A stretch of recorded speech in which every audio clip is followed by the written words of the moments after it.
must be swift as a coursing river, with all the force of a great typhoon, with all the strength of a raging fire, mysterious as the dark side of the moon.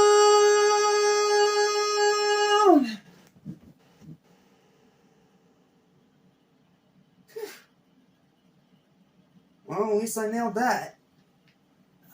Oh shoot, I didn't realize you were here. Hey, sorry about that. You kind of caught me in the middle, in a little bit of, practicing one of my favorite Disney songs there. And it's fitting I practiced that one today, because today we're reviewing what's, in my personal opinion, classic Disney's magnum opus. The best movie of that classic era. I don't know if it's like my super all-time favorite Disney movie. It's really close with another one from the modern era that we'll talk more about when we get there. But, yeah, I'm really excited to talk about this one, guys. So let's not waste any time and just dive straight in. What's up? What's happening? What's going on, everybody? Welcome back to Animation Station, almost as different anything. Everything animation. Welcome back to Disney-Vember. And welcome to the masterpiece that is Disney's Mulan. Not the crappy remake, the original, the classic animated film. I literally have nothing negative to say about this movie. Literally nothing. In my opinion, this is the perfect Disney movie. And it has always been one of my favorite animated movies, period. Right up there with the SpongeBob movie. Right up there with friggin', what's another great one? Kung Fu Panda 2. Right up there with How to Train Your Dragon. Right up there with Wallace and Gromit. It is one of my all-time favorite animated movies. Oh, right up there with DBS Broly. It's always been one of my favorite animated films, and it has always been in high contention for my favorite Disney movie ever. Yes, even over Pixar and Star Wars and Marvel. I just love this movie. I've always loved this movie, and I will always love this movie. It is the true tale of female empowerment with a great little bit of comedic relief with some nice dark elements, everything perfectly balanced out, and it has great action and amazing voice acting and beautiful animation to boot. So, yeah, I cannot put into words how excited I am about this one. I mean, me practicing that song at the beginning of the review and hopefully not getting copyright claim for it should have set the tone for you pretty easily. So, without further more ados or delays, let's not waste any more time. I'm going to put my vocals to rest for a sec, and let's dive into the review, shall we?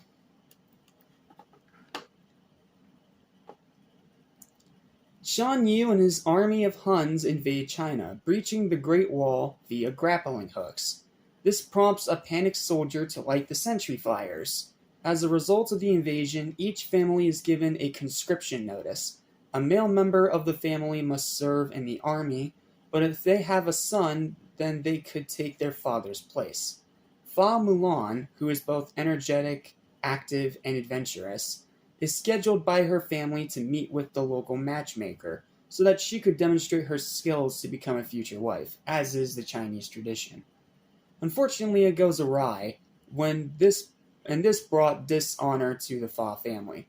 Later, Mulan's father, Fa Zhao, is ordered to serve in the army. Due to his age and previous war injuries, however, it is unlikely that he will survive. Though Mulan tried to tell Shi Fu, the emperor's meddling and misogynistic advisor, of her father's condition, she only ended up furthering dishonoring not only herself but also her father. That night, Mulan and Fa Zhao get into an argument over the latter's decision to go into war, but Fa Zhao remained firmly adamant, as he is strongly bound to his honor. And he says also that he knows his place and that it's time for Mulan to try and figure out hers. Later, against her family's wishes, Mulan secretly disguises herself as a man, then takes her father's conscription notice, armor, and sword, so that he will not have to go. She then rides away on her horse, Khan, to join the army. However, her departure was discovered. Though Fa Zhao's wife, Fa Li, urges her husband to go after Mulan, he revealed that their daughter would be put to death if he reveals her identity, as women are strictly forbidden from joining the army and would be punishable by execution if they're caught. Mushu, a small Chinese dragon, has been awakened by the family's first ancestor, who heard the prayer of Mulan's grandmother, Grandmother Fa, who prayed for Mulan to be returned home. Mushu has been demoted to Gong Ringer after a mishap with one of the ancestors from the last time they were awakened. After various choices of which guardian to send after Mulan, he is asked to awaken the Great Stone Dragon. Mushu, however, accidentally destroys the dragon, but realizes that this could be an opportunity to earn his place among the guardians again, if he can make Mulan a war hero. Cricky, the little cricket that Grandma was carrying around during the market scene, joins him in the task. In the meantime, Shan Yu and the Huns pillage a city on the way to the Imperial Palace. Leaving the wreckage, they locate two spies. Shan Yu asks them to send a message to the Emperor telling him that the Huns are coming and are ready to engage the Imperial armies.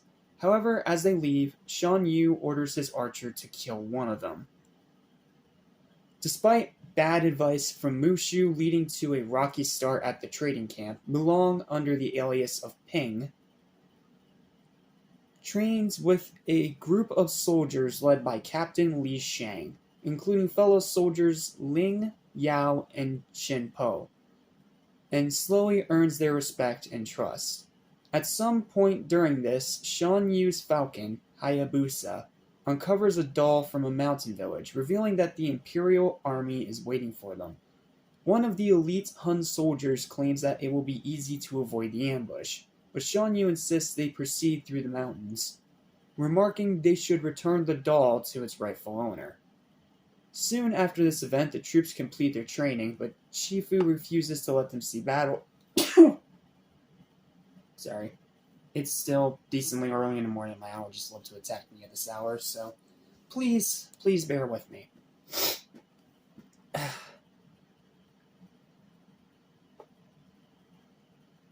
But Shifu refuses to let them see battle, accusing the troops of being ill-prepared. Overhearing this and fearing this would ruin his plan, Mushu forges an urgent letter from Shang's father, General Li, ordering his son to take his men to battle. The troops set out to meet the general, who has already left on a mission. However, Shang and his troops make a tragic discovery. General Li and his men were killed in battle against Shan Yu, as they also figure out and discover that not only did they die, but they burnt down an entire village full of people too who also died, including the little girl who owned that doll that Shan Yu found. Yeah, dark.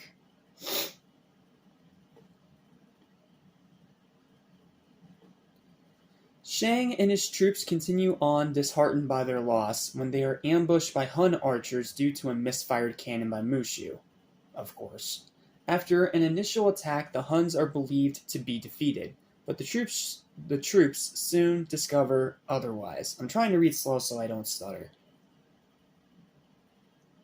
And Shan Yu orders a massive cavalry charge to finish off the remaining men. Shang orders his troops to fire the last cannon at Shan Yu, hoping to take the Hun leader with them in death. However, Mulan spots a precarious mound of snow on the upper mountainside. Snatching the cannon during the charge, she fires the rocket at the snow mound on the mountainside. It hits the mound near the summit and triggers a large avalanche, spreading all over and swallowing the now fleeing Huns, including Shan Yu, burying them under mounds of snow. In one of the coolest sequences of the movie that has a really cool behind-the-scenes story to it, if you look at the bonus features and the making of featurettes about this movie. It's a really cool way that they put in 3D CGI into a 2D movie. A lot like what they did with the Gazette scene, the whole stampede scene in Lion King. So yeah, that one's pretty cool. Shang's soldiers take refuge while Mulan rescues Shang from being swept away by the avalanche and falling off a cliff. The soldiers initially cheer for their victory, but it quickly becomes somber after Mulan discovers that she's bleeding. She had been wounded by a swipe of Shan Yu's sword before the avalanche buried the Hun leader and his army. Shang quickly summons a doctor just as Mulan faints from blood loss. Unfortunately, during treatment, the doctor discovered Mulan's true identity and notified Shang, who expected to execute Mulan. But, however, he spares her life, her having saved his own life during the avalanche, and promptly expels her from the army instead. Shang and his troops promptly continue their path to the capital, leaving Mulan behind in the snow. Mulan decides to return home, but discovers that Shan Yu and a few Huns had survived the avalanche, and are now heading towards the city. Meanwhile, at the capital, Shang and his troops are being heralded by citizens in a trade for their war efforts. However, Shang and a trio of soldiers, Yao, Ling, and Qin Po, were not in good spirits as they are noticeably saddened over having to leave Mulan behind. But the latter suddenly arrives. Shang wasn't happy to see Mulan again and refused to believe her claim that the Huns are in the city. At the Imperial Palace, as the Emperor addresses the crowd, Mulan tries to warn the people of the Huns, but they refuse to hear. As Shang was about to give Shan Yu's sword to the Emperor, it was immediately snatched by Shan Yu's falcon, Hayabusa, who proceeded to give it to his master, who reveals his presence to the crowd. The Huns, who were disguised as parade characters underneath a big Chinese dragon costume, pretty ingenious actually, kind of like a Trojan horse sort of thing, immediately reveals themselves and kidnaps the Emperor, taking him hostage into the palace. Shang and his troops try to follow the Huns inside but are unsuccessful, as the Huns had barricaded the doors. However, Mulan devises a clever ploy with Shang, Yao, Ling, and Qin Po. They will scale one of the walls and infiltrate the palace, kind of in a mirror scene of the opening scene of the movie where it was Shan Yu and his soldiers climbing up a wall. Now it's Mulan, Shang, and that side of the army. The ploy proved to be successful, as when the Huns lowered their defenses in the presence of women, they were swiftly dispatched by them and Mulan, allowing Shang to reach the Emperor. Meanwhile, on a balcony, Shan Yu demands the Emperor to bow before him during this attack, but the Emperor calmly rebuffs him. Before Shan Yu can execute him, Shang intervenes, and the Emperor is safely removed from the palace by Qin Po, while Yao and Ling follow. Unfortunately, Shang and Mulan are now trapped on the balcony with Shan Yu. The Hun leader is about to kill Shang when Mulan puts on her male disguise. Recognizing her from the mountain battle, Shan Yu gives chase to her, intent on avenging his fallen army. Mulan lures him onto the palace rooftop, where she disarms and pins him with his own sword. As arranged by Mulan, Mushu launches a huge firework rocket that hits Shan Yu, sending him flying into a tower of rockets and firecrackers. He is immediately killed in the resulting explosion, while the fate of the remaining 5 Hun warriors is never really fully disclosed. I'm just going to assume that they fled in retreat. Just going to assume. But yeah, that's also a pretty gruesome villain death. Literally exploded. I've seen horror movies do something like that, and it's not a pretty sight. I mean, it's cool because of the explosion effects, but at the same time, like, it's brutal. And even though Disney did censor it and not actually show us the actual explosion, that's still a pretty brutal way to go.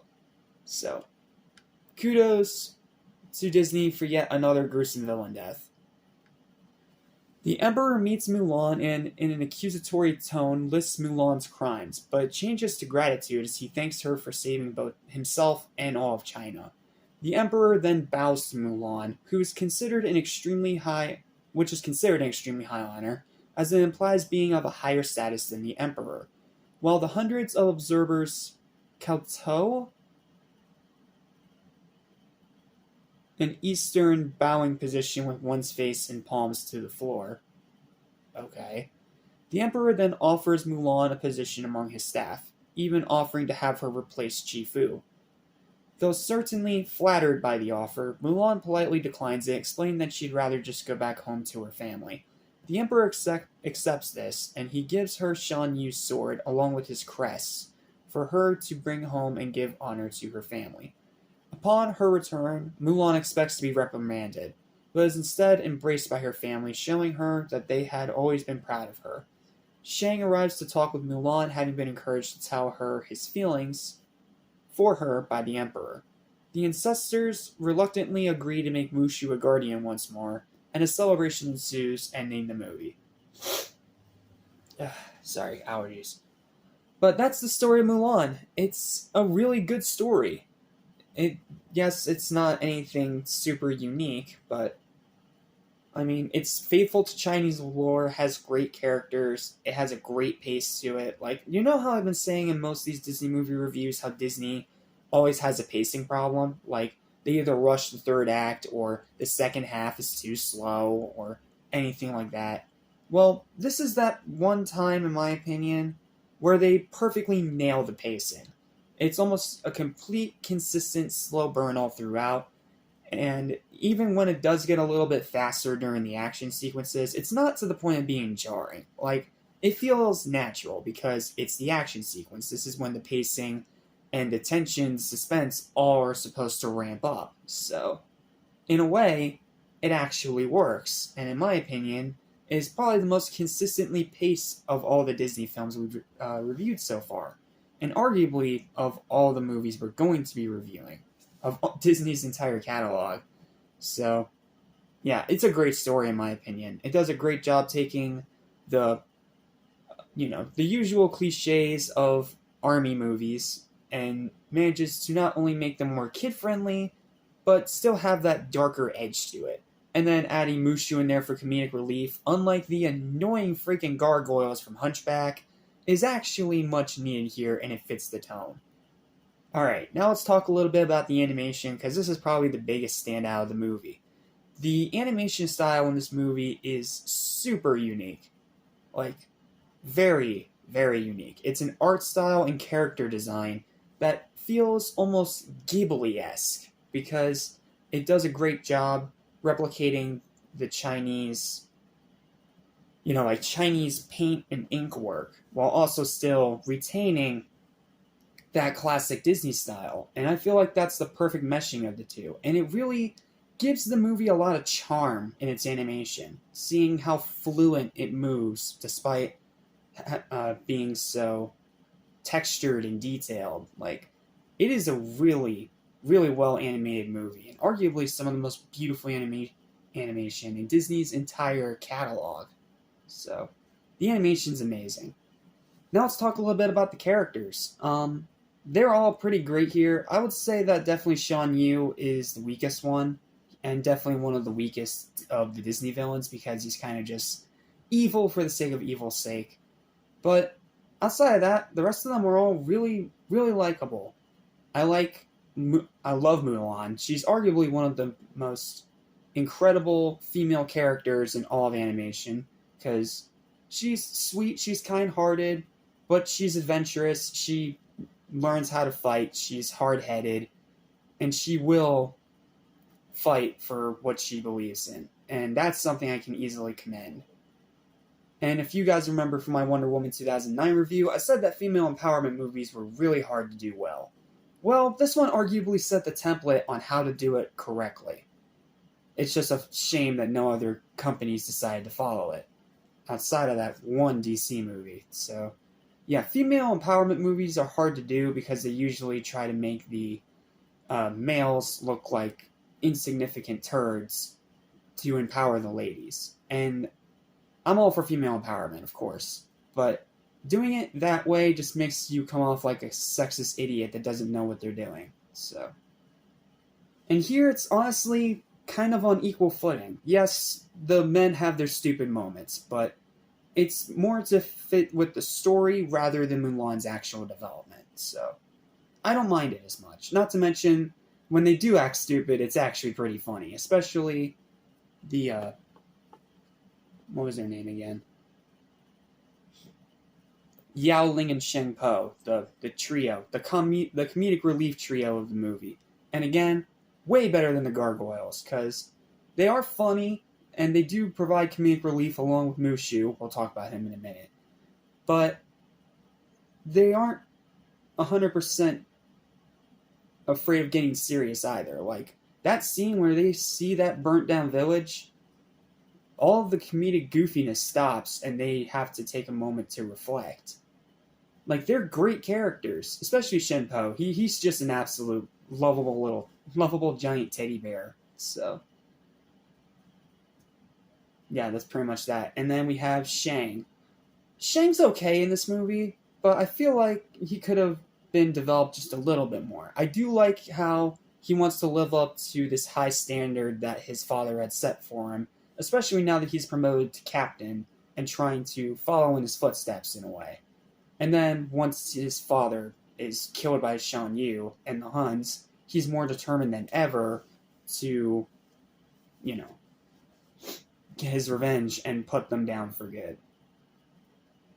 However, some moments when he's with Mulan / Peng and they have like arguments or whatever, it can be a little bit dragging, a little bit egregious, but it's only because it's supposed to be.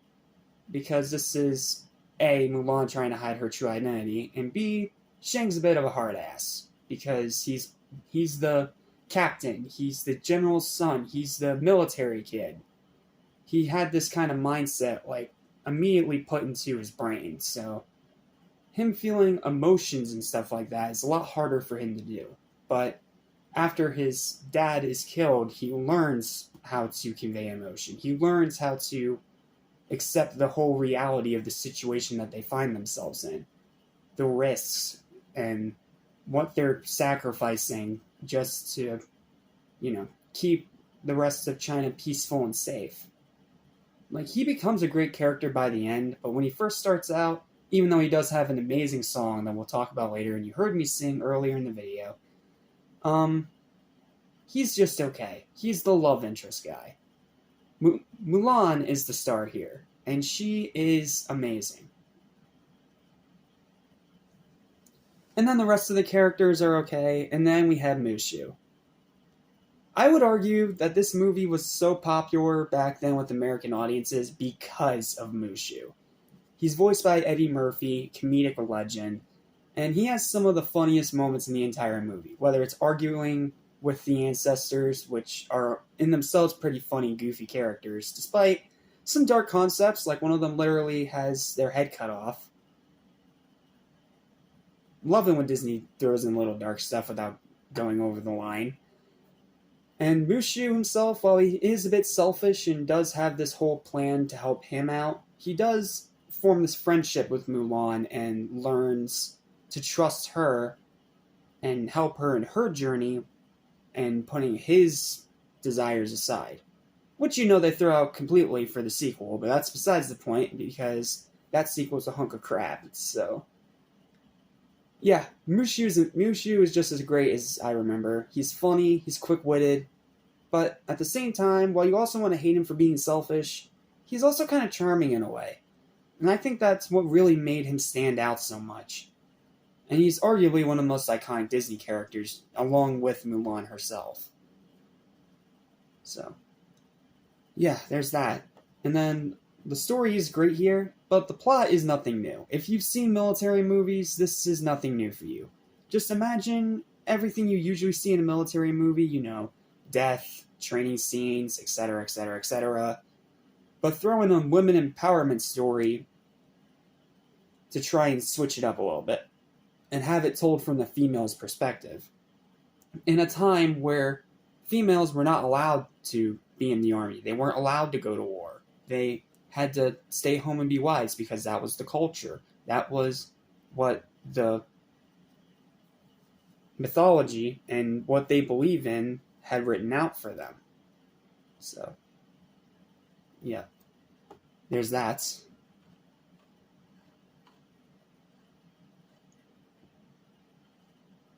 Let's talk about the design a little bit. To achieve a harmonious visual look, that's a good word. That is a very good word to put it, harmonious. Producer-designer Hans Bottcher and art director Rick Sluter, apologies if I'm mispronouncing your name, along with Robert Walker and head of backgrounds Robert Stanton, collaborated to establish a proper chronological location for the film in Chinese history. Since there was no general consensus on the time of Mulan's existence, they based the visual design on the Ming and Qing dynasties. Or is it Qing? I don't know. I don't know how to say that. An important element of Bakker's design was to turn the art style closer to a Chinese painting, with watercolor and simpler design, but still lots of detail. As opposed to the details of Lion King and Hunchback, Bakker further studied more than 35 film directors ranging from the silent era German Expressionism, British and American epics of the 50s and 60s, and the spaghetti westerns for inspiration for composition, lighting, and staging that would establish settings that enhance the characters. Additional inspiration was found in Disney's earlier animated films like Pinocchio, Dumbo, and Bambi, Pinocchio, and Dumbo, to establish a sense of staging. In 1997, the Walt Disney Company announced a major expansion of its Florida animation operations, constructing a 200,000 square foot, four-story animation building and the addition of 400 animators to the workforce. Okay, here we go. It's going to talk about the Hun scene. You guys need to hear about this. This is really fascinating. To create 2,000 Hun soldiers during the Hun's attack sequence, the production team developed crowd simulation software called Attilia. This software allows thousands of unique characters to move autonomously. A variant of the program called Dynasty was used in the final battle sequence to create a crowd of 3,000 in the Forbidden City. Pixar's photorealistic open API renderman was also used to render the crowd.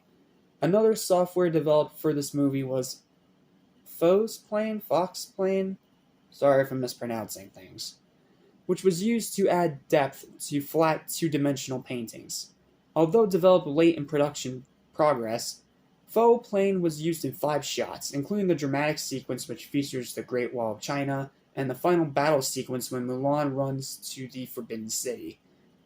During the scene in which the citizens of China are bowing to Mulan, the crowd is a panoramic film of real people bowing. In other words, motion capture. It was edited into the animated foreground of the scene.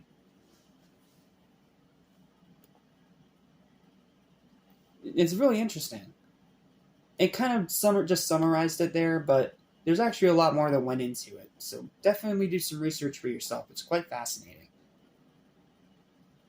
Alright, now we have our voice cast. Now, most of these are from Chinese descent, so good on you, Disney, for casting people that are actually part of this culture and mythology in a way. First up, we have Ming Na Wen as Fa Mulan. She is amazing in this role. And then Leah Salonga is her singing voice. Does an amazing job for the song Reflection. Eddie Murphy is Mushu. I already commented on that. He's great. BD Wong. Yes, that BD Wong. The guy that's currently... I forget. Shoot. I could have swore he was in the MCU. Or am I thinking of a different Wong? I'm sorry. As Captain Li Shang, he's a great job. And then Donny Osmond. Yes, that Donny Osmond is his singing voice. He's the one that sings Be a Man. Miguel Ferrer as Shan Yu is okay, but he definitely doesn't have much to work with, writing-wise. Harvey Fierstein as Yao is great. Getty Watanabe as Ling is great. Jerry Tondo as Chen Po is great. James Hong as Chifu is great. I mean, it's a character you hate, but he's so funny and so over the top that you can't help but smile. Sun Teko as Fa Zhao, he does a great job. June Foray as the grandmother, hilarious. And then Marnie Nixon is her singing voice. Then you have Pat Morita, yes, Mr. Miyagi himself as the Emperor of China. That was amazing casting on Disney's part, and while it is a small role, he does an amazing job with the part. So, seriously, props to Pat Morita. He's also in SpongeBob, by the way. George Takei as First Ancestor Fa is great. Frida Fulshin as Fa Li is great. James Shigeta as General Lee is great. Miriam Margolyes as the matchmaker is hilarious. And then Frank Welker as Khan and Cricky is great. I mean, it's Frank Welker. And then there's a lot of background people. So I'll just list them off. Tama Motson, Armene Austin, Mary Kay Bergman, Susan Boyd, Julianne Buescher? Hope I'm pronouncing that right. Steve Bueling, Corey Burton, Mitch Carter, Robert Clotworthy, David Cowgill, Sally Dworsky, Bill Farmer, Beth Fowler, Don Fulilov, I can't even pronounce that, Eliza Gabrielli, Jack Gilpin, Sandy Hall, Richard S. Horvitz. Oh, Richard Horvitz, yeah. Invader Zim, or better known nowadays as Moxie from Hell of a Boss. Pretty cool that he's in here. I forgot he was in here. That's cool. Linda Kearns, Matthew Lab. I'm not even going to try to pronounce that whole name. It's ridiculous. Conan Lee, Dana Lee, Edie Lehman Boddicker, Louisa Leshin, Christina Ma, Susan McBride, Juanani Min, Edie Merman, Mark Mosley, Patrick Penny, Peter Renaday, Marita Thornburg Phillips, John Wolcott, Claudette Wells, Chris Sanders, Peter Saragusa, and Jim Ward. So great job to all of them, and a special shout out to Richard Horvitz. I forgot he was in here, but that's cool. It's cool that he gets to be in one of my favorite Disney movies, since he's one of my favorite voice actors, which is pretty cool. And then, of course, we have the songs. All 5 of them are great. First, we have the opening track, Honor to Us All, which is the song that has the montage of Mulan getting ready for the matchmaker. Really upbeat, great song to start the movie off. And then you have Reflection, the heartfelt ballad about trying to find yourself. Beautiful, beautiful song. I'll Make a Man Out of You, my personal favorite, if you couldn't already tell. It's upbeat, it's fun, but it also has a bit of a seriousness to it. Classic Disney song, arguably one of the best ever, and yes, I will die on that hill. A Girl Worth Fighting For is silly, but it's a goofy little song that they actually bring back pretty well in the sequel. One of the only things they did right in the sequel. And then True to Your Heart is a solid closer. So, yeah, all the songs are great. All 5 of them are great. But I'll Make a Man Out of You is definitely the standout. For me. Alright, now let's talk about the critical reaction and the box office performance. Reception of Mulan was mostly positive, gathering an 86% on Rotten Tomatoes. Stephen Wong described the visuals as stunning. I agree with him, they are stunning. Kyle Suggs described the visuals as breathtaking. I also agree with that one too. And Dan Jardine described the visuals as magnificently animated. I agree with all 3 of those things. Many praised the movie for attempting something new. That's me as well. Fa Mulan is unlike a traditional Disney heroine, suggesting that she is independent and brave without being overtly glamorous. I give credit to Disney for actually doing something with that idea, instead of just doing the same copy and paste princess archetype over and over and over again. I mean, don't get me wrong, it's a good archetype, but after a while, when you use it so many times, it gets boring. So, this was definitely a nice way to shake it up, and it's probably why Mulan is my favorite of the Disney princesses. Film critic Roger Ebert gave Mulan 3.5 stars out of 4 in his written review. He said that Mulan is an impressive achievement with a story and treatment ranking with Beauty and the Beast and The Lion King. I 100% agree with that. One negative review described it as a disappointment. Yeah, shut up. The songs are accused of not being memorable. That's absolute BS. And slowing down the pace of the movie. Again, total BS. Some reviewers suggest that the film is soulless in its portrayal of Asian society. No, it's actually very faithful to Asian society if you do your freaking research. Some people, they're just never happy. Mulan's opening weekend box office figures were 22.8 million, placing it as the second highest grossing movie of that week next to the X-Files movie. Yeah, Disney was able to actually contend with the X-Files. That's pretty impressive. It went on to make 120 million domestically and 304 million worldwide, placing it the second highest family film of the year behind A Bug's Life. I mean, I think that this is better than A Bug's Life, but whenever I get around to a Pixar marathon, I'll talk more about that. And the seventh highest film of the year overall. However, these figures were criticized as being a significant decrease from Disney's former films, and this was considered a sign of the decreasing popularity of cartoon animation. Top international releases include the United Kingdom at 14.6 million and France at 10.2 million.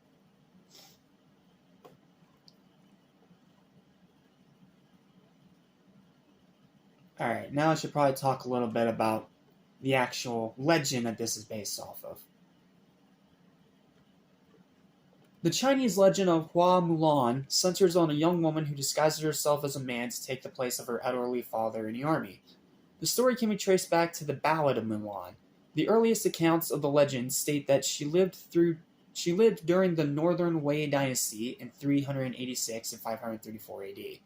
However, another version reports that Mulan was requested as a concubine by Emperor Yang of Sui China, reigned from 604 to 617 AD. The film may take place even later, as it prominently features landmarks such as the Forbidden City, which was not constructed until the 15th century. On the other hand, at the time of Northern Wei, the Zhongyu, the Huns, had been already absorbed into Chinese culture. However, according to the style of dress, traditional Han clothing, the film takes place sometime in the 15th century or before. The fireworks featured in the movie indicate that the movie is set during the Sui dynasty. Although Mulan is set in North China, where the dominant language is Mandarin, the Disney film uses the Cantonese pronunciation, Fa, of her family name. In Mandarin, her name is pronounced Hua. Yeah. There's some trivia for you. Disney's Mulan casts the title character in much the same way as the original legend, a tomboy daughter of a respected veteran, somewhat troubled by being the sophisticated lady her society expects her to be after failing the matchmaker's training, dishonoring Mulan's family. In the original legend, Mulan uses her father's name Li and not the name Ping, and she was never discovered as a girl. Also, in the original legend, Mulan went to war for her father, because her father was getting too old to fight and had no sons to take his place. However, in the movie, it was an injury instead. Mushu was also not in the original version.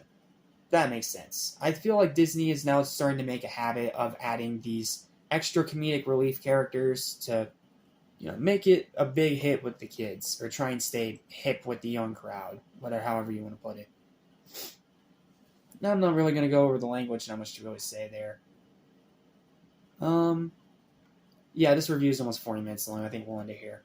So, my overall thoughts on Mulan is that I absolutely love this movie. I loved it as a kid, and I still love it now, and I appreciate it arguably even more as an adult, seeing all the ties to the actual legend of Hua